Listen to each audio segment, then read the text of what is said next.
Hello friends, welcome back to my YouTube channel Shan Education.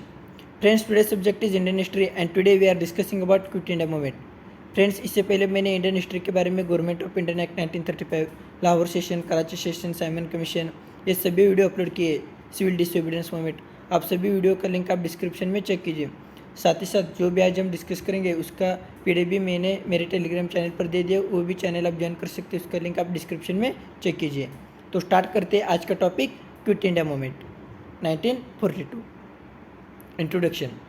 Quit India movement को Indian अगस्त movement और अगस्त क्रांति ऐसा भी कहा जाता है। इसका रीज़न ये है कि क्विट इंडिया मूवमेंट कब स्टार्ट हुआ था? अगस्त मंथ में, इसलिए इसको क्या कहा जाता है? अगस्त क्रांति और अगस्त मूवमेंट। और ये कब लॉन्च हुआ था? इंडियन नेशनल कांग्रेस ने ऑफिशियल लॉन्च किया था bye Mahatma Gandhi on 8 August 1942। और उसे क्या कहते हैं? अगस्त क्रांति और अगस्त मूवमेंट और quit India movement. This movement give the slogan quit India और भारत छोड़ो। और इस मूवमेंट में ये स्लोगन दिया जाएगा कि क्विट इंडिया और भारत छोड़ो। और गांधी जी ने ये भी स्लोगन दिया है कि डू और डाई। ये सब कब दिया था स्लोगन? क्विट इंडिया मूवमेंट में। In a line with the Congress ideology, it was suppose to be peaceful non violent movement aimed at arguing the British to grant India independence. इसका main aim है कि कांग्रेस का ये peaceful और non violent movement होगा और British को हम जो इंडिपेंडेंस है वो लेके ही छोड़ेंगे, ऐसा इस मूवमेंट का एम था। The Quit India resolution was passed by the Congress working committee on 8 August 1942 in Bombay. Gandhi ji was named the movement's leader. और ये कब लॉन्च किया कांग्रेस वर्किंग कमेटी ने? 8 अगस्त 1942 इन बॉम्बे। और गांधी जी को इस मूवमेंट का लीडर बना दिया गया। The resolution stated the provision of the movement as. और इस रिजोल्यूशन में जो पास किया कांग्रेस वर्किंग कमेटी ने, उसमें कौन से प्रोविजन थे? An immediate end to British rule over India. सबसे पहले एम था कि जो ब्रिटिश रूल था उसको एंड करने का। Declaration of the commitment of free India to defend itself against all kind of imperialism and fascism. हम इंडिया को डिफेंड जो भी है हम ही देखेंगे, जो भी इंपेरियलिज्म है, फैसिज्म है, सभी से हमको छुटकारा पाना है। Formation of a provisional government of India after British withdrawal. और जो प्रोविजनल गवर्नमेंट है वो फॉर्मेशन करेंगे कब? After British withdrawal. Sanctioning of a civil disobedience movement against British rule. British rule के खिलाफ सिविल डिसोबीडियंस मूवमेंट को लॉन्च करेंगे। Gandhi ji instruction to various section of the public. इसी क्विट इंडिया मूवमेंट में गांधी जी ने सभी लोगों को क्या इंस्ट्रक्शन दिया, ये हम डिस्कस करेंगे।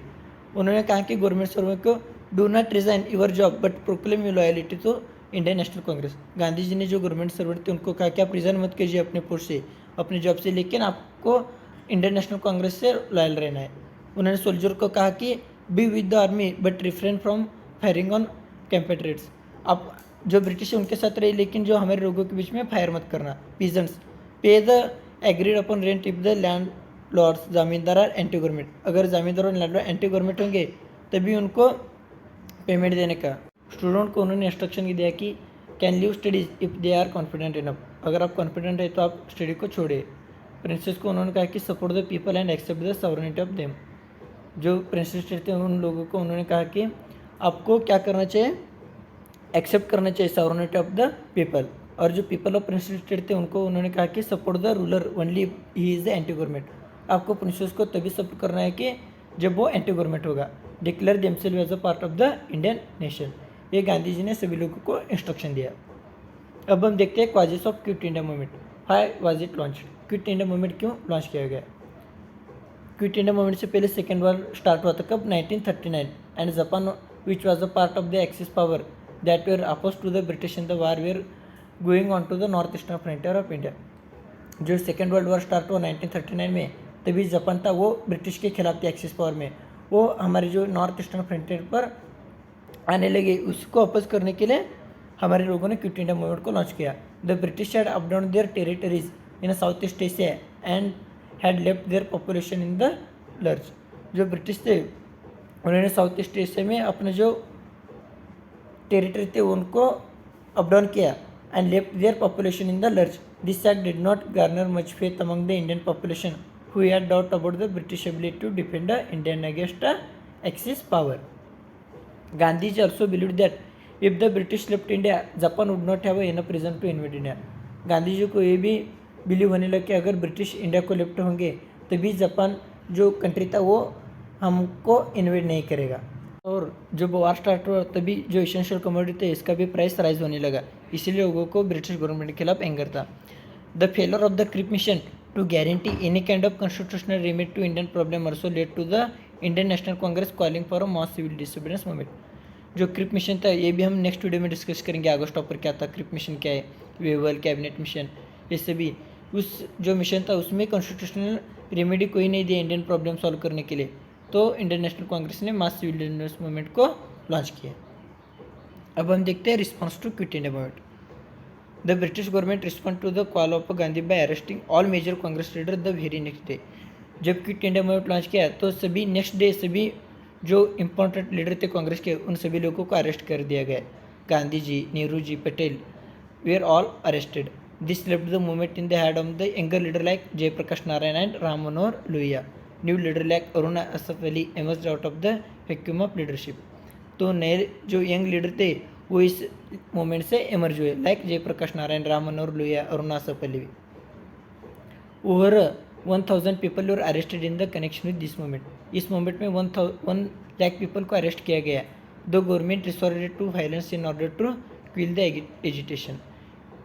दे were mass flogging and lathi charges. उस मूवमेंट में लाठी चार्ज भी किए गए। Even women and children were not spared. About 1000 peoples died in a police firing in total. जो 10,000 पीपल थे वो भी इस मूवमेंट में डेड हो गए, पुलिस ने फायरिंग किया इसीलिए। There was a no communal violence. इस मूवमेंट में कम्युनल वायलेंस नहीं था। The NC was a banned. Indian national Congress को बैन किए गए। It leaders were jailed for almost the whole of their. और जो इंडियन नेशनल कांग्रेस थे उनके लीडर को जेल में डाल दिया गया। Gandhi ji was release on health ground in 1944। Gandhi ji को रिलीज किया गया हेल्थ ग्राउंड में, कब? 1944 को। The people respond to Gandhi call in a major way. However, in the absence of leadership, there were stray incidents of violence and damage to government property. Gandhi ji भी नहीं थे, important leader थे, तभी इस movement को वायलेंस और damage government property को लोगों ने किया। Many buildings were set on fire, electricity lines were cut, communication and transport lines were broken. Some parties did not support the movement. There was opposition from the Muslim League. इस movement को किन party ने support नहीं किया? Muslim League, Communist Party of India और हिंदू महासभा। ये 3 जो party थे उन्होंने क्विट इंडिया मूवमेंट को सपोर्ट नहीं किया। कौन कौन से? मुस्लिम लीग, हिंदू महासभा और Communist Party of India. The League was not in favour of British leaving India without participating in the country first. In fact Jinnah asked more Muslim to enlist in the army to fight the war. जो Muslim league थे उनको क्या था? उनको मुस्लिम nation चाहिए था, इसीलिए उन्होंने गवर्नमेंट को सपोर्ट नहीं किया। The communist party support the war waged by the British since they were aligned with the Soviet Union. और जो कम्युनिस्ट पार्टी उन्होंने ब्रिटिश के खिलाफ नहीं गया, क्योंकि जो सोवियत यूनियन रशिया थे वो ब्रिटिश के साथ थे, इसीलिए उन्होंने ब्रिटिश के खिलाफ वार को सपोर्ट नहीं किया। Subhash Chandra Bose was by this time organise the Indian National Army and the Azad Hind government from the outside the country. और इसी समय सुभाष चंद्र बोस ने इंडियन नेशनल आर्मी और आज़ाद हिंद गवर्नमेंट को फॉर्मेशन किया, कब? इन क्विट इंडिया मूवमेंट बीच में, outside the country. C Rajagopalachari resign from the Indian national Congress since C was not in favour of complete independence.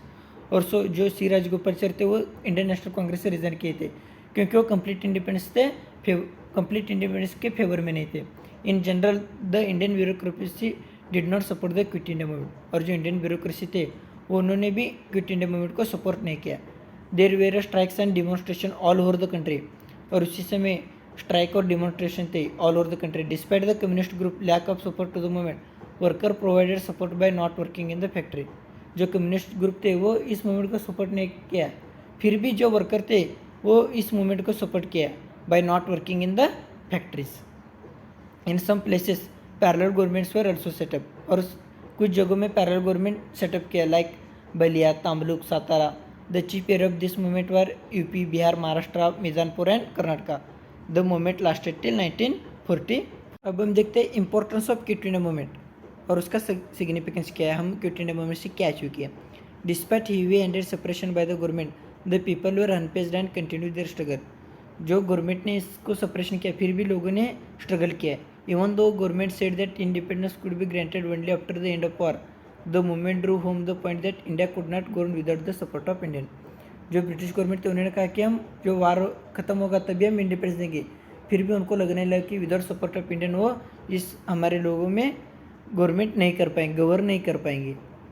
The movement plus the demand for complete independence at the top agent of freedom movement. और इस movement में सबसे main aim क्या था? Complete independence. Public moral and anti British sentiment were enhance.